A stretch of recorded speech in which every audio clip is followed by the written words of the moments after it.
Hi guys, मैं हरी कंबोज और आज हम बात करेंगे कि अपनी वेंचर के लिए, अपनी कंपनी के लिए प्रोडक्ट सिलेक्शन का क्या क्राइटेरिया रहता है। आप कैसे अपनी कंपनी के लिए प्रोडक्ट चूज कर सकते हो।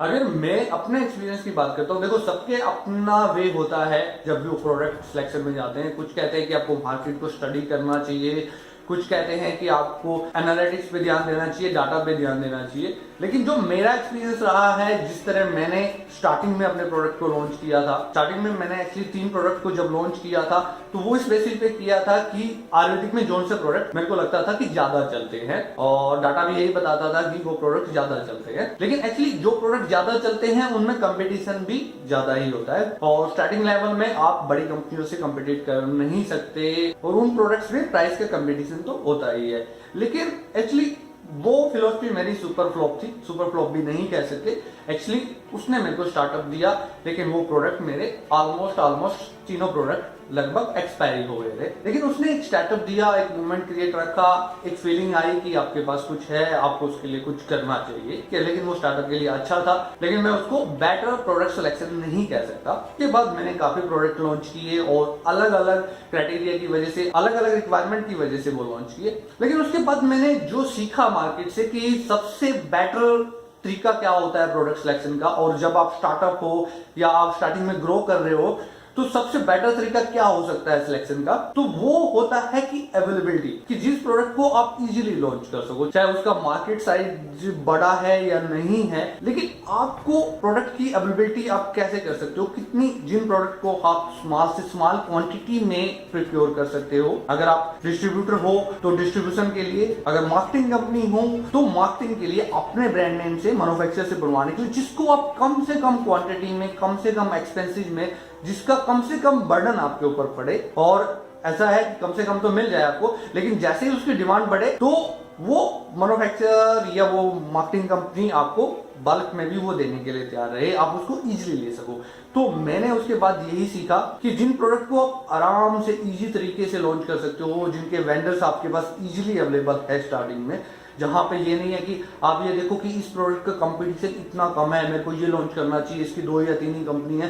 हो सकता है कि उसके वेंडर भी कम हो और उसका मार्केट साइज भी कम हो, तो कई फैक्टर होते हैं। और उसके बाद जो दूसरी चीज आप वहां पे कंसीडर कर सकते हो, ये कर सकते हो कि आपको उसका एक्सपीरियंस है या नहीं है। क्योंकि जो चीज आप इजीली ला सकते हो, जिसमें आपको एक्सपेंसिव भी कम पड़ते हो, जो आप पे बर्डन भी कम डालता है स्टार्टिंग में, और आपको पता है कि इजीली उस वेंडर से आपको मिल भी जाएगा, तो उससे स्टार्ट करना सबसे बेटर रहता है। ऐसा अगर आप उन चीजों में एक यूनिक आइडिया की तलाश में लगे रहोगे, एक यूनिक प्रोडक्ट की तलाश में लगे रहोगे, क्योंकि आपको ऐसा कोई प्रोडक्ट लाना है जो मार्केट में पहले है ही नहीं, तो फिर तो वो बड़ा मुश्किल हो जाता है। कि अगर आप कोई ऐसा प्रोडक्ट लाने की कोशिश करेंगे जो मार्केट में नहीं है, उसके बारे में लोग नहीं जानते, तो फिर आपको पहले उसकी मार्केट क्रिएट करनी पड़ेगी। और एक छोटी कंपनी के लिए या नए बंदे के लिए मार्केट किसी प्रोडक्ट क्रिएट करना आसान नहीं होता। मैंने जिंदगी में एक ही चीज सीखी थी कि जब मैं स्टार्टअप था तो मैं यही चाहता था कि मेरे को मार्केट से अपना हिस्सा चाहिए। केवल मैं मार्केट क्रिएट करने जाऊंगा तो मेरा बहुत एक्सपेंसिव आएगा, मेरे को उस मार्केट से थोड़ा सा हिस्सा चाहिए जहां मेरे को जितना मैं स्टेबल कर सकूं।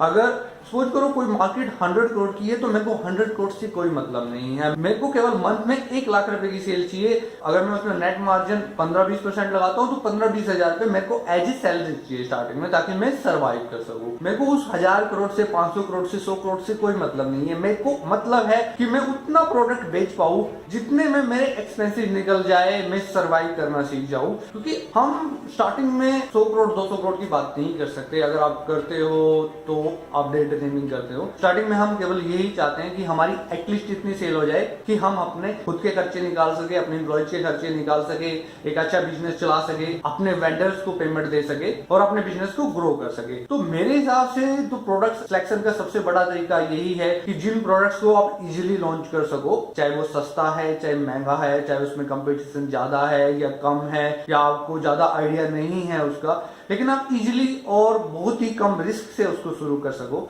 तो वो आपके लिए बेस्ट रहता है, बेटर रहता है। क्योंकि इतना रिस्क आप ले सकते हो थोड़ा बहुत। अगर आपका डिसीजन गलत भी साबित होता है तो फिर भी आपको ज्यादा वहां पे सेटबैक नहीं होता, आपके पास और गुंजाइश होती है दूसरे ऐसे प्रोडक्ट्स के साथ रिस्क लेने में। क्योंकि मैं आज इस लेवल पे आके भी प्रोडक्ट सिलेक्शन पे ज्यादा ध्यान नहीं देता। जो मैं इजीली प्रिक्योर कर सकता हूँ और जिसको मैं लंबे टाइम तक चला सकता हूँ, मैं उनको लॉन्च करना आज के टाइम में भी पसंद करता हूँ। मैं उन प्रोडक्ट रेंज में अगर मेरे से कोई डिस्ट्रीब्यूटर मांगता भी है जिसको मैं इजीली प्रिक्योर नहीं कर सकता, मेरा ज्यादा टाइम लगता है, वहां पे मैं अब भी ध्यान नहीं देता। जिसको मैं इजीली लॉन्च कर सकता हूँ उसको लॉन्च करने का मैं रिस्क आज भी लेता हूँ। और वो बहुत हद तक, कुछ प्रोडक्ट फ्लॉप भी होते हैं, कुछ नहीं भी बिकते, एक्सपायरी तक भी पहुंच जाते हैं, लेकिन फिर भी बहुत हद तक प्रोडक्ट सक्सेसफुल ही होते हैं। 80% की सक्सेस रेशो मैंने देखी, या 20% के प्रोडक्ट अगर फ्लॉप भी हो जाते हैं तो उससे कोई ज्यादा फर्क नहीं पड़ता। उम्मीद करूंगा ये इन्फॉर्मेशन आपको अच्छी लगी होगी। Thanks for watching.